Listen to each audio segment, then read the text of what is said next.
36 all out. అసలు గత 3-4 రోజుల నుంచి అందరి నోట్లో అసలు జగడం సినిమాలో 36 పాటే వినిపిస్తుంది. అసలు టెస్ట్ సిరీస్ ఎప్పుడు స్టార్ట్ అవుతుందా అని అందరం వెయిట్ చేసాము. స్టార్ట్ అయ్యింది పింక్ బాల్ టెస్ట్ అని. బాగా అసలు ఇదే బెస్ట్ ఛాన్స్ అని మేము పోయిన ఎపిసోడ్ లో చెప్పడం కూడా జరిగింది. తీరా చూస్తే మా అసలు చెదిరిపోయినాయని చెప్పుకోవాలి. Raju what is your first reaction? అసలు 36 అనుకుంటూ అవుట్ అవడం ఏంటి? దీన్ని మనం ఒక పీడకల అని చెప్పి ఒక విధంగా అభివర్ణించడానికి కూడా చాలా తక్కువ మాటలుగా అనిపిస్తుంది. ఎందుకంటే 2 days జనరల్గా ఇట్లాంటి లో స్కోరింగ్ మనం చూస్తే లాస్ట్ డెకేడ్లో ఒక 6 times అంటే 50 కంటే లో స్కోర్స్ టెస్ట్ క్రికెట్లో జరిగింది. కాకపోతే సాధారణంగా 36 అనే స్కోర్ టెస్ట్ మ్యాచ్లో వినగానే ఎవరికైనా అసలు ఇది కంప్లీట్ వన్ సైడెడ్ అఫైర్ ఏమో ఈ టెస్ట్ మ్యాచ్ అని అనుకుంటారు. ఒక 15-20 years తర్వాత ఇదే మ్యాచ్ టెస్ట్ స్కోర్ కార్డ్ని ఓపెన్ చేసి, అంటే లైక్ ఎవరైనా కొత్తగా క్రికెట్ అప్పుడే ఫాలో అయ్యే వాళ్ళు ఎవరైనా కనుక India's lowest test score is 36 అని అంటే okay, that must have been some really one sided game అయి ఉంటుంది. అసలు complete maybe Australia completely blew out India అనే టైప్ ఆఫ్ ఇమాజినేషన్ వస్తుంది ఎవరికైనా మైండ్లో. కానీ 6 సెషన్లు, లిటరల్లీ 6 sessions, అంటే మ్యాచ్ చూసుకుంటే 7.5 sessions అయిపోయింది.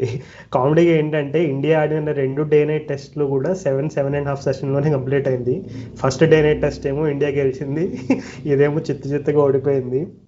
కానీ అదే 6 sessions అనేది ఇండియా డామినేట్ చేసి ఒక 1 bad hour వల్ల కంప్లీట్ డిజాస్టర్. అసలు నేను ఈ మ్యాచెస్ పైన కవర్ చేశాను, దీనికోసం స్పెషల్గా ఒక సాంగ్ కూడా రాశాను టెస్ట్ సిరీస్ బిల్డప్ కోసం.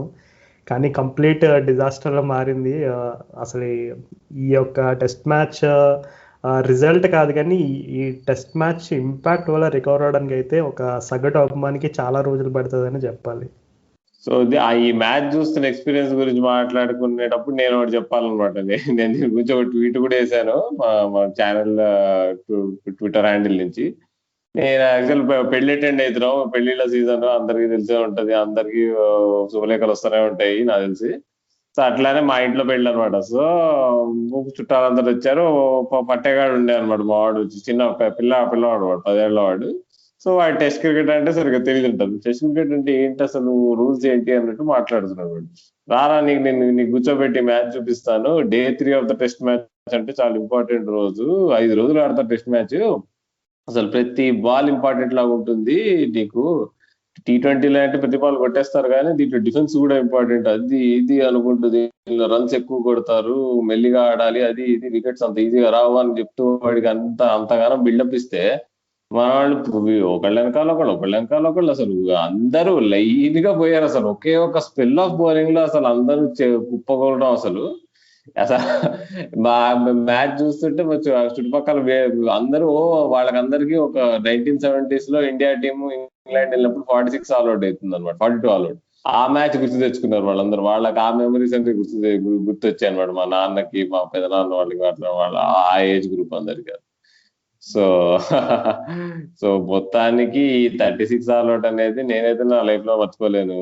ఎందుకంటే ఒకటి దానికి 2 రీజన్స్. ఇప్పుడు ఇండియా అలా కొలాప్స్ అవ్వడం మనం ఎప్పుడైనా తీసుకోలేము, ఎంత ఎంత ఎట్లా అయినా కానీ ఆ స్పెల్ ఆఫ్ ఫాస్ట్ బౌలింగ్ ఏదైతే ఉందో కమిన్స్ అండ్ హేజల్వుడ్, అంతకంటే మంచి స్పెల్ ఆఫ్ ఫాస్ట్ బౌలింగ్ నేను నా లైఫ్ లో ఎప్పుడు చూడలే అనుకుంటా. అంటే బోత్ ఎండ్స్, నీకు ఎప్పుడైనా great spells of fast bowling గురించి మాట్లాడుకుంటే ఒక బౌలర్ పేరు చెప్పుకుంటాం, కానీ ఇక్కడ ఇద్దరు ఏమాత్రం తగ్గకుండా అసలు ఒక్క డ్రైవింగ్ బాల్ 4 కొట్టడానికి అవకాశమే ఇవ్వకుండా, అసలు అంటే నన్ను అడిగితే అసలు ఎవరు బ్యాడ్ షాట్స్ ఆడినట్టయితే ఏమీ లేదు. అసలు అందరూ ఇక వాళ్ళు వేసే బౌలింగ్ వల్లే అవుట్ అయ్యారు, కానీ ఏదో పువర్ షాట్ లేకపోతే గుడ్డు పుల్లు ఊపడం ఇట్లాంటి తప్పులు చేసి మాత్రం అవుట్ అయినట్టయితే నాకు ఏమనిపించలేదు. సో ఏమాత్రం సిగ్గు చెందకూడదు అనిపించింది నాకైతే, ఫ్యాన్స్ అయినా కానీ లేదా ఇండియన్ టీం అయినా కానీ. ఏమంటారు రాజు?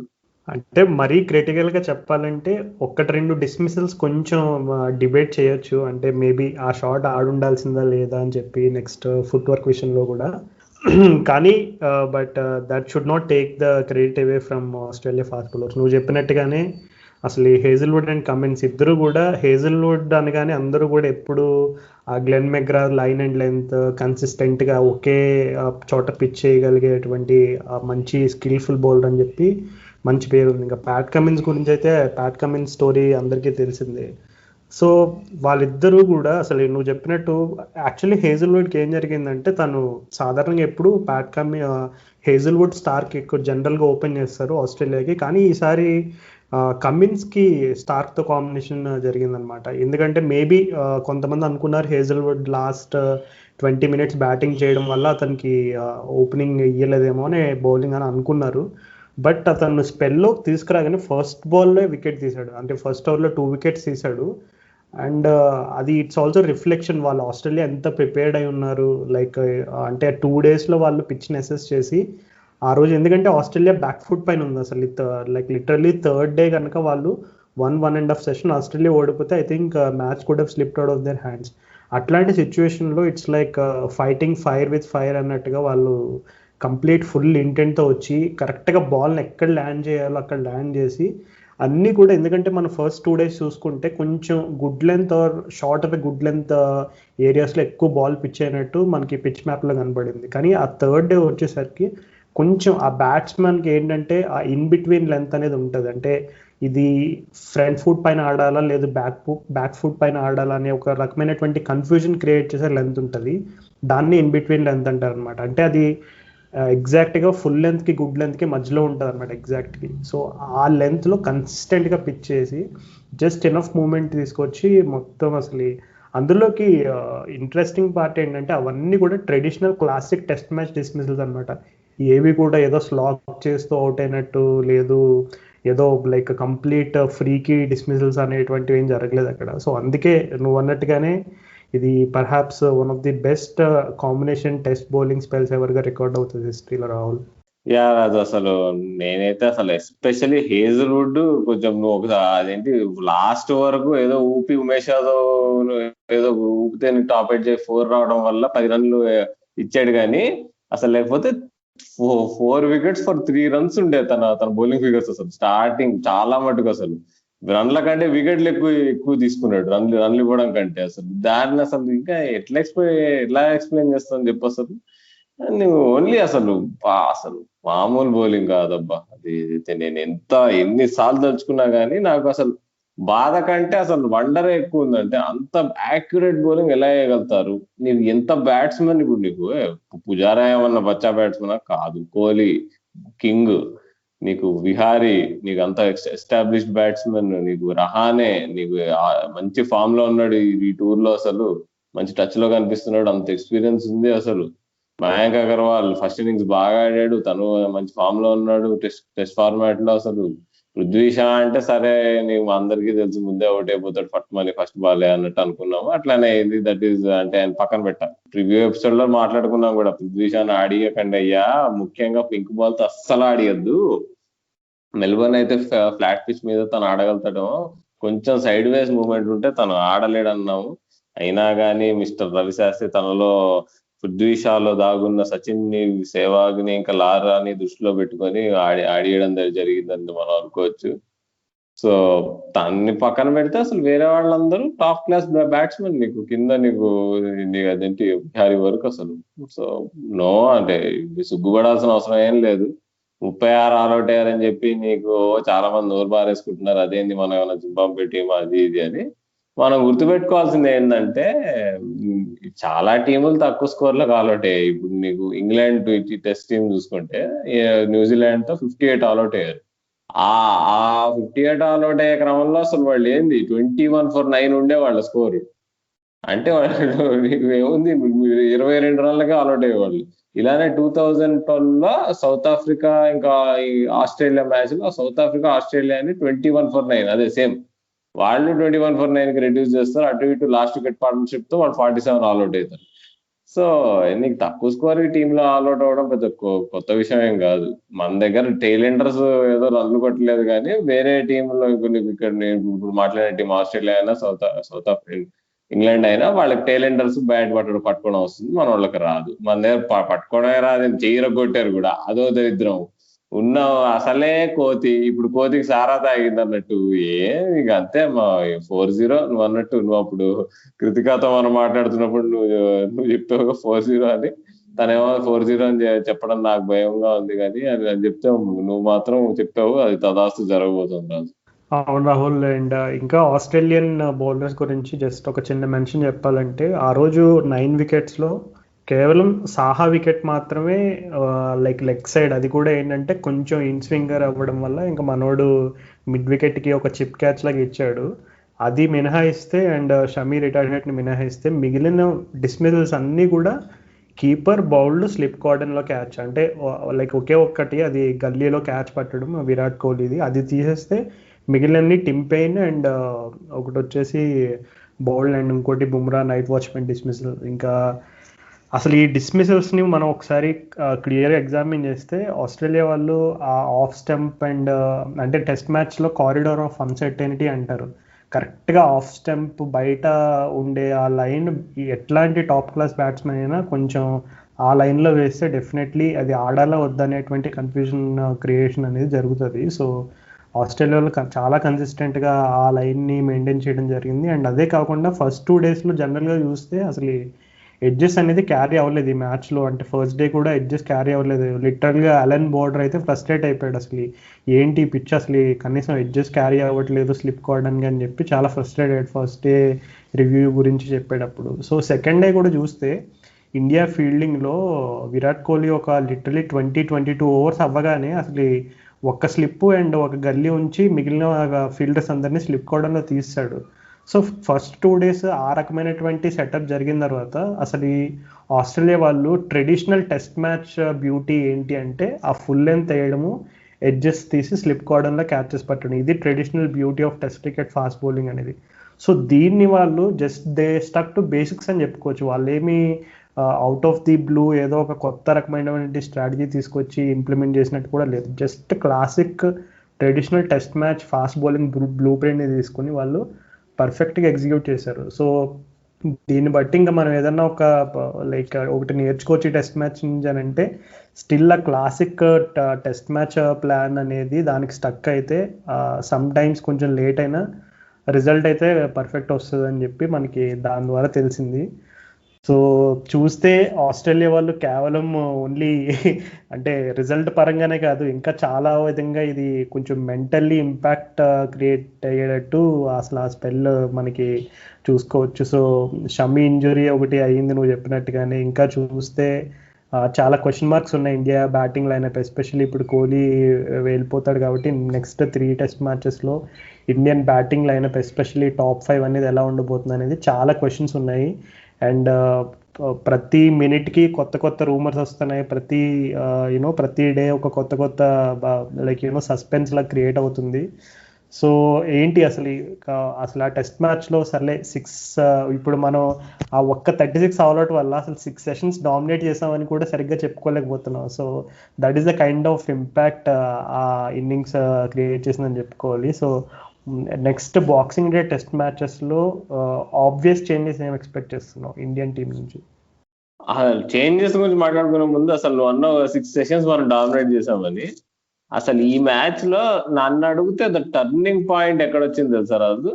ఫస్ట్ ఇన్నింగ్స్ లో ఫస్ట్ డే విరాట్ కోహ్లీ రారాజులాగా అట్లా నీకు 74 మీద బ్యాటింగ్ చేస్తూ 150-170 ఈజీ కొట్టేటట్టు కనిపిస్తున్నప్పుడు తన వైస్ కెప్టెన్ అయిన అజింక్య రహానే వెన్నుపోటు పడవడం అనేది అది కనుక జరగకపోయి ఉంటే అసలు మనం ఈజీగా నీకు ఫస్ట్ ఇన్నింగ్స్ టోటల్ 350 ఎంతో కొట్టేవాళ్ళము, వాళ్ళు 190 కొడతారని అనుకున్నా కానీ మనకు పెద్ద లీడ్ ఉండేదబ్బా. అసలు అది చాలా పెద్ద టర్నింగ్ పాయింట్ అని నేను నమ్ముతాను. ఎందుకంటే ఆ పిచ్ పైన తను సెట్ అయిపోయాడు, మంచిగా ఆడేస్తున్నాడు. కోహ్లీ నీకు ఒకసారి 100 దాటితే తెలుసు అందరికి ఎట్లా ఉంటుందో పరిస్థితి. రహానే కూడా మంచి ఫామ్ లో ఉన్నాడు. తర్వాత తను కూడా కాన్సన్ట్రేషన్ లూజ్ చేసి అవుట్ అయ్యాడని అనుకోవచ్చు ఒక రకంగా అసలు. సో నన్ను అడిగితే అసలు కోహ్లీ 7 సెంచరీ కొట్టకుండా ఫినిష్ చేస్తున్నాడు కానీ, బట్ నన్ను అడిగితే ఆ 74 ఈక్వల్ టు 174 నన్ను అంటే అంత పర్ఫెక్ట్ ఇన్నింగ్స్ అనమాట. నేను లైవ్ మొత్తం చూడలేకపోయా ఇన్నింగ్స్, కాసేపు చూసాను నేను. ఇంకా ప్లస్ ఇదేంటి హైలైట్స్ కూడా చూసా. పర్ఫెక్ట్ అనమాట. నేను ఈ ఇయర్ చూసిన విరాట్ కోహ్లీ ఇన్నింగ్స్ లలో టెస్ట్ మ్యాచెస్ లో అని ఈ ఇయర్ ఆడింది ఎన్ని టెస్ట్ మ్యాచ్లు కానీ సో ఈ ఇయర్ ఆడిన తన విరాట్ కోహ్లీ ఆడిన ఎనీ ఫార్మాట్ ఆఫ్ క్రికెట్ లో ఇదైతే అసలు టాప్ ఇన్నింగ్స్ అసలు ఈ ఇయర్ కి డిజర్వ్డ్ 100 అని చెప్పుకోవచ్చు. ఖచ్చితంగా అక్కడ ఉన్న ఛాలెంజెస్ ని మనం కన్సిడర్ చేసుకుంటే కోహ్లీ చాలా బాగా ఆడాడు, అత్యద్భుతంగా ఆడాడని చెప్పుకోవాలి. బట్ ఒక చిన్న మూమెంట్ అంటే అతని like starting 20s 30s score సరిగ్గా గుర్తులేదు. ఐ థింక్ నేదన్ లైన్ కొంచెం స్టార్టింగ్ స్పెల్లో మాత్రం కొంచెం స్ట్రగుల్ అయ్యాడు లైట్గా. అది అయిన తర్వాత వన్స్ ఈ got in to his innings ఖచ్చితంగా చాలా ఫ్లూయెంట్గా కనపడ్డాడు. నేదన్ లైన్ స్టార్టింగ్లో ఒక బాల్ వచ్చేసి లెగ్ సైడ్ గ్లాన్స్ అనేది అతని గ్లౌస్కి తగిలిందనమాట. కానీ ఆస్ట్రేలియా వాళ్ళు రివ్యూ తీసుకోలేదు. ఒకవేళ వాళ్ళు రివ్యూ తీసుకుని ఉంటే అప్పుడే కోహ్లీ 50 కూడా లేకుండా అవుట్ అయ్యేవాడు. బట్ స్టిల్ ఆ చిన్న లక్ అనేది టెస్ట్ మ్యాచెస్లో ఉండడం కామనే. బట్ స్టిల్ ఆ ఇన్నింగ్స్ చూసుకుంటే నువ్వు చెప్పినట్టుగా ఈ ఏరియాలో లైక్ కోహ్లీ స్టాండర్డ్స్ తన స్టాండర్డ్స్కి తనే మ్యాచ్ అవ్వలేదని తనే ఒప్పుకుంటాడు అందరికంటే ముందు. But still this was a really quality knock. ఎందుకంటే నిజంగా కోహ్లీ సెట్ అయి ఉన్నాడు. It look really good for big 100 అన్నట్టు అనిపించింది. ఎప్పుడైతే ఆ మూమెంట్ ఆ రన్అట్ అనేది జరిగిందో అప్పుడు డెఫినెట్లీ అక్కడి నుంచి కొంచెం like India were on the back foot. But still Australian batting order ఆ విధంగా 190కి ఆల్అౌట్ అవుతారని మాత్రం, అది కూడా ఫస్ట్ ఓపెనింగ్ టెస్ట్ మ్యాచ్లో ఆస్ట్రేలియా ఫస్ట్ ఇన్నింగ్స్కి ఎప్పుడు కూడా లైక్ చాలా లైక్ లిటరలీ ఓపెనర్స్ కానీ మిడిల్ ఆర్డర్లో ఖచ్చితంగా ఎవరొకరు ఒక బిగ్ 100 అనేది హిస్టారికల్గా తెలిసింది. బట్ స్టిల్ ఈసారి ఆ విధంగా రెస్ట్రిక్ట్ చేస్తారని చెప్పి చాలా మంది ఎక్స్పెక్ట్ చేసి ఉంటారు. అలా అయితే ఇంకో ఇంపార్టెంట్ మూమెంట్ ఎప్పుడైందంటే రాజు, నువ్వు ఆస్ట్రేలియా వాళ్ళు బ్యాటింగ్ చేస్తున్నప్పుడు ఫస్ట్ ఇన్నింగ్స్ లో నీకు ఎప్పుడైతే నీకు టాప్ ఆర్డర్ అవుట్ అయిపోయిందో టిమ్ పెయిన్ ఇంకా బౌలర్స్ మిగిలినప్పుడు చాలా నీకు బౌలర్స్ ను అవుట్ చేయలేకపోవడం చాలా డిసడ్వాంటేజ్. కానీ అసలు టిమ్ పెయిన్ ఆడిన అసలు ఆ ఇన్నింగ్స్ 73 of 99 balls అసలు ఎంత ఇంపార్టెంటో నీకు తెలుస్తుంది అసలు పిచ్ పైన. నీకు ఒకవేళ లీడ్ అంత 73 runs కొట్టి నీకు కింద నీకు కొంచెం బ్యాట్స్మెన్ కూడా నీకు లయన్ కూడా 2 4 కొట్టడం, ఇదేంటి హేజల్వుడ్ ఎక్కువ కూడా 2 4 కొడతాడు అనమాట నీకు అశ్విన్ బౌలింగ్ లో. నీకు ఇలాంటి రన్స్ అన్ని ఇలాంటి పింక్ బాల్ టెస్ట్ మ్యాచెస్ లో ఎక్కడైతే నీకు బౌలింగ్ హెల్ప్ ఉంటుందో ఇవన్నీ క్రూషియల్ గానే ప్రూవ్ అవుతాయి. నీకు ఒకవేళ లీడ్ కనుక నీకు ఆల్రెడీ 100 పైన ఉంది, నువ్వు బ్యాటింగ్ చేస్తుంటే మన బ్యాట్స్మెన్ ఆడే కాన్ఫిడెన్స్ వేరే రకంగా ఉండేది అసలు. సో ఆస్ట్రేలియా బౌలర్స్ కూడా కొంచెం డిఫెన్సివ్ బౌలింగ్ వేసేవాళ్ళేమో. కానీ ఎప్పుడైతే లీడ్ 100 కిందికి వచ్చేసిందో వాళ్ళు ఓకే చలో ఇక ఏదైతే ఏంది ఫస్ట్ 10-15 ఓవర్లు గట్టిగా వేద్దాం బౌలింగ్ అని వేసారు. ఫస్ట్ 15 ఓవర్లోనే అయిపోగొట్టేసారు అనమాట. సో నేను ఓకే ఇండియన్ బౌలింగ్ అంత అప్ టు మార్క్ లేకపోయినా టిమ్ పెయిన్ ఇన్నింగ్స్ నేనైతే బాగా సమర్థిస్తాను. మనం ఆ టెస్ట్ డాక్యుమెంటరీలో చూస్తే టెస్ట్ డాక్యుమెంటరీ అని కాదు, పోయినాడు తన బ్యాటింగ్ పర్ఫార్మెన్స్ చూసుకుంటే ఎక్కడా సరిగ్గా ఆడినట్టు అనిపించదు. కానీ ఇది మాత్రం నేను చూసిన ఈ టిమ్ పెయిన్ లాస్ట్ 2 yearsలలో ఇది బెస్ట్ ఇన్నింగ్స్ అసలు. ఎందుకంటే టెయిల్ తో ఆడడం అంత ఈజీ కాదు. తన క్యాప్టెన్, తన మీద చాలా ప్రెషర్ ఉంది, బ్యాటింగ్ సరిగ్గా చేయట్లే అని చెప్పి. సో ఆ full marks of Tim Paine నా దృష్టిలో తనే మ్యాన్ ఆఫ్ ది మ్యాచ్ అసలు. ఇదేంటి ఈ bowling pair of Hazlewood, Cummins okay దద్దరిల్లు ఇచ్చినా గానీ ఆ టిమ్ పెయిన్ ఇన్నింగ్స్ చాలా ఇంపాక్ట్ఫుల్ ఇన్నింగ్స్ అసలు. చాలా నేను అది లైవ్ చూసాను అనమాట. ఆల్అౌట్ చేసేస్తారు కదా అని కూర్చొని చూస్తుంటే నేను అవుటే కాలేదు, బాగా మంచిగా లాస్ట్ 2 balls ఉండగా సింగిల్స్ తీస్తున్నాడు, ఏమైనా లూజ్ బాల్స్ బౌండరీ కొడుతున్నాడు. సో సూపర్ ఇన్నింగ్స్ అసలు, కౌంటర్ అటాక్ చేస్తాడు ప్రెజర్ లో. అలాంటి ఇన్నింగ్సే నీకు కోహ్లీ చూసుకుంటే నువ్వు సెకండ్ ఇన్నింగ్స్ లో అలానే ఆడదాం అనుకున్నాడు. తను అవుట్ అయిన తీరు కూడా అట్లానే ఉండే. కొద్దిగా వైడ్ ఉన్న బాల్ ని తను లీవ్ చేసి ఉండొచ్చు. బట్ ఓకే కొంచెం ఫుల్ వేసాడు కదా, కొంచెం కౌంటర్ అటాక్ చేసి బౌలర్స్ మీద ప్రెజర్ పెడదాము కాబట్టి వాళ్ళు లెంత్ ఏమన్నా మార్చుకుంటారని ట్రై చేద్దాం అని చెప్పి ట్రై చేశాడు. అంతే ఇక నీకు అలా నువ్వు రిస్కులు తీసుకొని కౌంటర్ అటాక్ చేస్తుంటే ఒక్కోసారి అదృష్టం కూడా అవసరం. అవును రాహుల్, అది కౌంటర్ అటాక్ అనేది చాలా కరెక్ట్ వర్డ్ యూస్ చేసావు. ఎందుకంటే టెస్ట్ మ్యాచ్ మొత్తంలో కామన్ క్రిటిసిజం రెండు సైడ్లకి ఏదైనా ఉంది అని అంటే కనుక అసలు ఏంటి ఇంత రన్ రేట్ ఏంటి ఇంత తక్కువ ఉంది, మరీ 2 ఏంటి, అసలు స్కోర్ కదలట్లేదు అనే రకమైనటువంటి ఫ్రస్ట్రేషన్ చాలా మందికి వచ్చింది. But Tim Paine strike rate చూసుకుంటే లిటరల్లీ 74 ఉంది. 99 balls 73 and that too 10 4s. Of course అతన్ని ఎన్నిసార్లు డ్రాప్ చేశారు. సో డ్రాప్ క్యాచెస్ గురించి ఇండియా ఒక్కటే కాదు, I think it's a world problem. ఎందుకంటే ఎప్పుడు కూడా home teams away tours travel చేసినప్పుడు ఇది ఒక కామన్ బగ్లా కనబడుతుంది. సో దీని గురించి మనం ఎక్స్క్లూజివ్గా వేరే ఎపిసోడ్లో డిస్కస్ చేసుకోవచ్చు, ఈ డ్రాప్ క్యాచెస్ ఇవన్నీ కూడా. But still Tim Paine's counter attacking knock అనేది ఇప్పుడు ఇండియాకి ఫస్ట్ ఇన్నింగ్స్లో కోహ్లీ అవుట్ అవ్వడం అనేది ఎంత కీ మూమెంటో, టిమ్ పెయిన్ నాక్ కూడా ఆస్ట్రేలియా గెలవడానికి సేమ్ అంతే కీ మూమెంట్. ఎందుకంటే అతను సెకండ్ ఇన్నింగ్స్లో అవన్నీ కూడా హై క్వాలిటీ వికెట్స్ ని అతను like literally I think he took some 6 or 7 catches అనుకుంటా. సో అందుకే వాళ్ళు man of the match award అనేది కూడా టిమ్ పెయిన్కి ఇవ్వడం జరిగింది. సో ఆస్ట్రేలియాకి అయితే ఏం ప్రాబ్లమ్స్ ఉన్నట్టు కనబట్లేదు. కంప్లీట్ పర్ఫెక్ట్ టెస్ట్ మ్యాచ్, వాళ్ళకి పర్ఫెక్ట్గా స్టార్ట్ అవ్వకపోయినా పర్ఫెక్ట్గా ఫినిష్ అయితే అయింది. సో వాళ్ళకైతే ఏం ప్రాబ్లమ్స్ ఉన్నట్టు కనబట్లేదు. బట్ ఇండియాకి అయితే చాలా ప్రాబ్లమ్స్ ఉన్నట్టు కనబడుతున్నాయి. మరి సెకండ్ టెస్ట్కి ఎస్పెషల్లీ ఎంసీజీ అండ్ బాక్సింగ్ డేలో obvious changes and India batting ఆర్డర్లో పృథ్వీ షా ఆడతాడా, రిద్ధిమాన్ సాహా ఆడతాడా, ఈ రెండింటిపైన బిగ్ క్వశ్చన్ మార్క్స్ అయితే ఉన్నాయి. సో ఆబ్వియస్ చేంజెస్ ఏం ఎక్స్పెక్ట్ చేస్తున్నాం, ప్లస్ ఇంకా ఏ చేంజెస్ ఉంటే బాగుంటుందని అనుకుంటున్నారు ఆల్? నంబర్ 1 అసలు మిస్టర్ పృథ్వీ షాని పక్కకు తోయాలిగా. చాలు, జరిగింది చాలు. తన వీక్నెస్ ఘోరంగా ఎక్స్ప్లాయిట్ చేస్తున్నారు. బచ్చా బౌలర్స్ నుంచి గ్రేట్ బౌలర్స్ వరకు అందరికీ తెలుసు ఏం చేయాలి పృథ్వీ షా మీద వికెట్ తీయాలంటే అని అందరికీ తెలుసు. సో ఇట్స్ హై టైం ఇంకా తన్ని తీసి శుభ్మన్ గిల్కి ఓపెనింగ్ స్లాట్ లో ఆడియడం ఈసారి.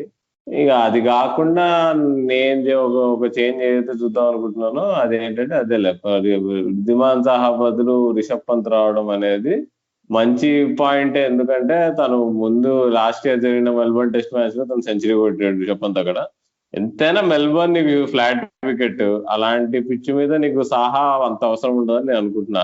మొన్న ఎంత అవసరం ఉన్నా సాహానే తను కూడా నీకు ఒక డిఫెన్సివ్ టెక్నిక్ ఉన్నా గానీ తను ఎదుర్కోలేకపోయాడు బౌలింగ్ ని.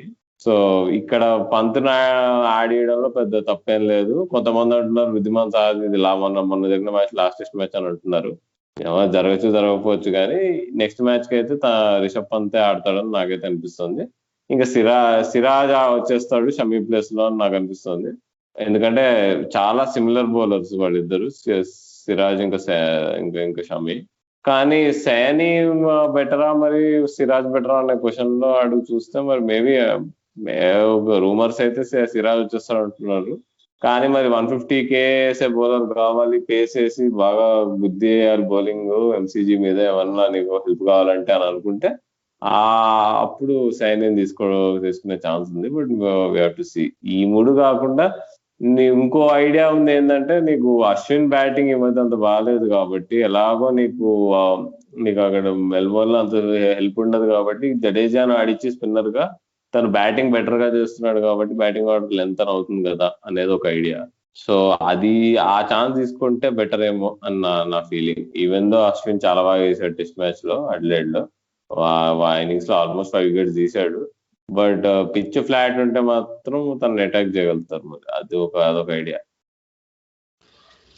ప్రస్తుతానికి షమీ ఇంజురీ అనేది అది బౌలింగ్లో ఒక చాలా బిగ్గెస్ట్ ఇంపాక్ట్ అని చెప్పుకోవాలి. మనకి షమీ లేకపోవడం అనేది చాలా విధంగా ఎఫెక్ట్ అవుతుంది. సో ఈ సిచ్యువేషన్లో నాకు తెలిసి అశ్విన్ని డ్రాప్ చేయడం అనేది అంత స్మార్ట్ మూవ్ అయితే కాదు. ఎందుకంటే షమీ ఒక విధంగా లేకపోయేసరికి ఇంకా ఓన్లీ బుమ్రా పైన హ్యూజ్ ప్రెషర్ ఉంటుంది. సో పేస్ కాంబినేషన్ ఉమేష్ యాదవ్తో పాటు ఎవరిని తీసుకొచ్చినా అంటే లైక్ సిరాజ్ ఫేవరెట్గా కనబడుతున్నాడు. ఒకవేళ సైనీని ఆడించినా సరే బుమ్రా పైన ఎక్కువ ప్రెషర్ ఉంటుంది. అండ్ ఉమేష్ యాదవ్ కాన్ఫిడెన్స్ని కొంచెం సెకండ్ ఇన్నింగ్స్లో దెబ్బతీశారు ఆస్ట్రేలియా వాళ్ళు. ఐ థింక్ జోవన్స్ అతన్ని అటాక్ చేయడం అండ్ అలాగే మాథ్యూ వేడ్ కూడా అటాక్ చేశాడు. So Umesh Yadav okay experience bowler అయినా సరే స్టిల్ అతను లైక్ ఒక అటాక్ని లీడ్ చేయగలడు అనే రకమైనటువంటి కాన్ఫిడెన్స్ అయితే ఇంకా చూపించలేదు. అండ్ సో ఈ సిచ్యువేషన్లో అశ్విన్కి ఏంటంటే ఇప్పుడు ఫస్ట్ ఇన్నింగ్స్లో అతను తీసిన వికెట్స్ మనం చూసుకుంటే స్టీవ్ స్మిత్ వికెట్ తీశాడు. సో స్టీవ్ స్మిత్ వికెట్ అనేది చాలా అసలు ఆస్ట్రేలియన్ లైనప్లో ఇప్పుడు ఇండియా వాళ్ళని మీకు ఫస్ట్ ఎవరి వికెట్ కావాలంటే ఎవరైనా స్టీవ్ స్మిత్ పేరు చెప్తారు present. So Steve Smith wicket తీశాడు, అలాగే ట్రావిస్ హెడ్ వికెట్ తీశాడు, అలాగే క్యామరన్ గ్రీన్. సో ఈ మిడిల్ ఆర్డర్ లిటరల్గా మిడిల్ ఆర్డర్ కొలాప్స్కి అశ్విన్ చాలా కీ రోల్ ప్లే చేశాడు. సో లైక్ సో డెఫినెట్లీ కొంచెం మెంటల్ స్కార్స్ అయితే ఉంటాయి బ్యాట్స్మెన్కి ఎప్పుడైనా సరే. ముందు టెస్ట్ మ్యాచ్ అదే బౌలర్కి అవుట్ అయ్యారంటే ఖచ్చితంగా కొంచెం మెంటల్ స్కార్స్ అనే ఉంటాయి. అండ్ కొంచెం అట్లీస్ట్ ఒక చిన్న రిలీఫ్ ఫ్యాక్టర్గా సెకండ్ ఇన్నింగ్స్లో లబుషేన్ని కూడా అవుట్ చేశాడు. సో లిటరలీ ఆస్ట్రేలియన్ బ్యాటింగ్ ఆర్డర్లో నెంబర్ 3, నెంబర్ 4, నెంబర్ 5, నెంబర్ 6 వీళ్ళ నలుగురిని అశ్విన్ అవుట్ చేయడం జరిగింది. సో ఈ సిచ్యువేషన్లో అశ్విన్ అయితే డ్రాప్ చేయాలని నేను అనుకుంటున్నాను. అండ్ డ్రాప్ చేయడం అనేది కూడా స్మార్ట్ అయితే కాదు. నేను వింటున్న రిపోర్ట్స్ అండ్ రూమర్స్ ప్రకారం అయితే హనుమ విహారీ ప్లేస్లో జడేజాని తీసుకొస్తారని చెప్తున్నారు. అది ఎంతవరకు నిజమో నాకు తెలియదు కానీ, but still I'm not a big fan of that change అది కనుక చేస్తే. ఎందుకంటే Hanuma Vihari has done nothing wrong. ఎందుకంటే అతనికి వచ్చిన అవకాశంలో ఇప్పుడు మొన్న టెస్ట్ మ్యాచ్లో చూసుకుంటే అతనికి వచ్చిన అవకాశాల్లో ఫస్ట్ ఇన్నింగ్స్ ఏదైనా కొంచెం మేబీ కొంచెం ఇంపాక్ట్ క్రియేట్ చేసి ఉంటే ఆపర్చునిటీ అయితే వచ్చింది. బట్ స్టిల్ అది ఫస్ట్ డేనే టెస్ట్ మ్యాచ్ తనకి, అండ్ దట్ టు అది చాలా వైటల్ స్పెల్. లాస్ట్ 4-5 ఓవర్స్ ఆ టైంలో కనుక అది అవుట్ అవడం అనేది కొంచెం దురదృష్టంగానే చెప్పుకోవాలి. But still Hanuma Vihari place అయితే క్వశ్చనబుల్ అయితే కాదు. ఎందుకంటే అతను యావరేజ్ చూసుకుంటే ఇప్పుడు లాస్ట్ 2 ఇయర్స్లో కూడా ఉన్న రహానే, కోహ్లీ వీళ్ళందరితో పారున్నాడు. సో డెఫినెట్లీ విహారీని అయితే డ్రాప్ చేయడం మంచి మూవ్ అయితే కాదు, బట్ అది జరుగుతుందో లేదో చూడాలి. అండ్ ఇంకొకటి నువ్వు చెప్పినట్టు పృథ్వీ షా అండ్ శుభ్మన్ గిల్ అది ఇట్స్ నో బ్రెయినర్. ఎందుకంటే straight like for like replacement చెప్పుకోవచ్చు.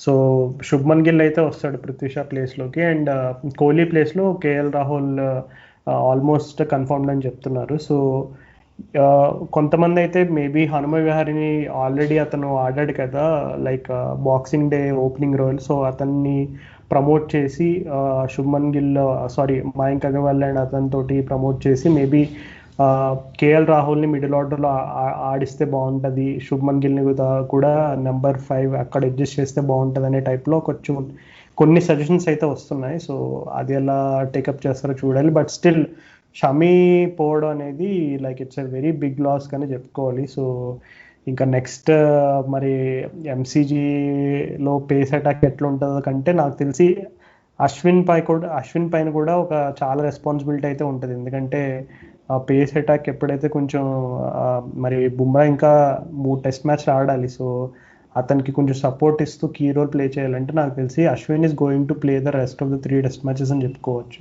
నువ్వు అన్నట్టు హనుమ విహారీ బదులు ఆ స్పాట్ లో నీకు రవీంద్ర జడేజాని నెంబర్ 6 పంపించి నువ్వు బ్యాట్స్మెన్ ప్లస్ బౌలర్ నువ్వు మా బెన్ స్టోక్స్ అని అనుకుంటే మాత్రం మన ఇండియన్ క్రికెట్ టీం ఆస్ట్రేలియాలో 4-0 తేడాతో ఓడిపోతే అది కంప్లీట్లీ డిజర్వింగ్. నేను బాధ కూడా పడను అనమాట ఒకవేళ ఆ చేంజ్ చేస్తే. So we're watching team management of Indian cricket team, BCCI and all. మీరు జాగ్రత్తగా వినండి. అది చేస్తే మాత్రం ఇంకా ఎల్కేజీ పిల్లోడు కూడా better team analyst, better coach అని చెప్పుకోవచ్చు ప్రాబ్లీ.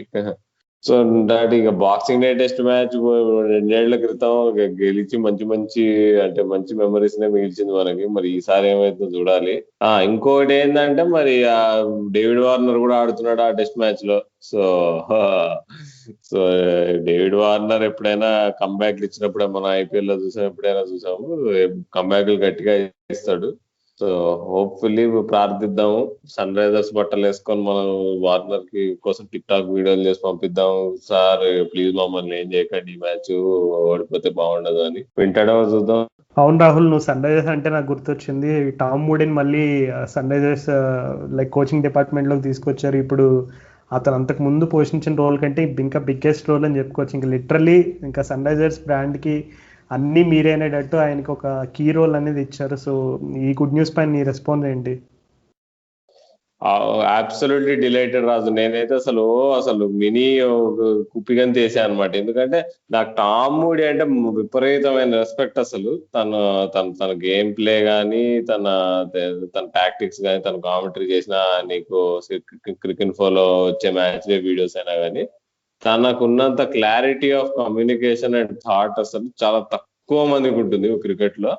అండ్ నిజంగా అసలు సన్ రైజర్స్ మనం టీం ఇంతవరకు ఇంత కన్సిస్టెంట్ గా ఆడుతున్నాము, ఇంత మంచి బ్రాండ్ ఆఫ్ క్రికెట్ మనం ఎగ్జిక్యూట్ చేయగలుగుతున్నాం అంటే దానికి రీజన్ హోల్ అండ్ సోల్ గా టామ్ మూడీని. అసలు అది మనం ఈ పాడ్కాస్ట్ మనం స్టార్టింగ్ ఎపిసోడ్స్ లో మనం సన్ రైజర్స్ ఈ సీజన్ సరిగ్గా ఆడినప్పుడు కూడా మనం అదే అనుకున్నాం.